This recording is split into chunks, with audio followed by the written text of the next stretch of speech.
I learned it wasn't working. It wasn't working for me. You were, as Oprah would say, you were not living your best life. No, but maybe that is both an awful phrase and a good phrase. That's the trouble when you talk about the lessons of these things. Everything comes out as a fucking hoary cliche. I mean, you were painfully aware of this in the book. So what you're constantly saying, I know this sounds like cliche, but embrace the moment, right? Well, I mean, the funny thing is all those cliches, all those greeting card sentiments, the precise locutions of them are sometimes cringe-inducing, but they're out there for a reason. There is, in many of them, if not most of them, a kernel of wisdom. And in some of them, there's a whole cornfield of wisdom. Yeah. You know? All you need is love. Is the people are dropping off of this dishcast as we No, and Michael Pollan was really smart about this too. But he because when you actually do one of these psychedelics that puts you in touch with, like MDMA, with the waves of benignness within you and love within you. I feel like I'm at Woodstock all of a sudden, Andrew. What's going on here? No, I feel like I better. Can I go upstairs and put on my tie-dye No, t-shirt? come on. We're not in the 70s anymore. We're very 2020 psychedelics. Okay, which is all super scientific. But what was I getting at there? That when he wanted to describe these things, he just said that cliches are just is something true which had been worn out into a husk of language, because the truth is so deep that, in fact, it cannot be communicated in anything but cliche. And the drug for that temporarily reminds you that the cliche is true, however awful it is.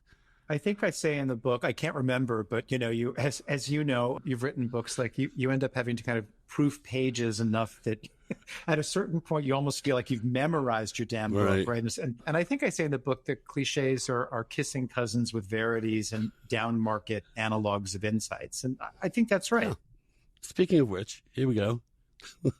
Living in the present, taking each day as it comes, savoring the positive, dwelling less on the negative, accepting. That's not from my book. Yes, it is. That language? Yes.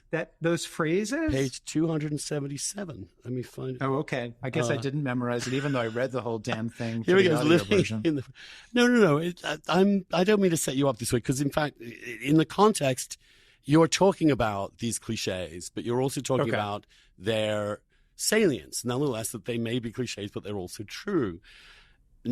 Accepting, not overreacting, setting realistic goals, prioritizing the really important people and relationships in life. That was one of the things that I discovered with a sudden kind of existential crisis, is that who are my friends and who are not? And do I have time for those who are not? And there came a point, this is especially true in the AIDS epidemic, where one just had to be efficient.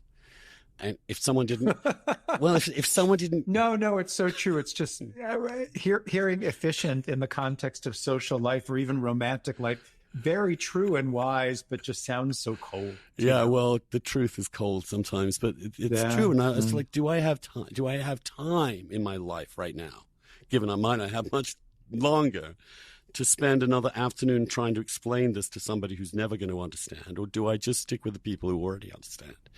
And because just out of both efficiency and also sanity and maximizing the time that you have. On the other hand, that's the first thing you also believe. Why have I not spent more time with my friends, with my family? Why am I ignoring them? Why am I not thinking about them? Why? Because those are the things that you realize in these moments are actually what really matter.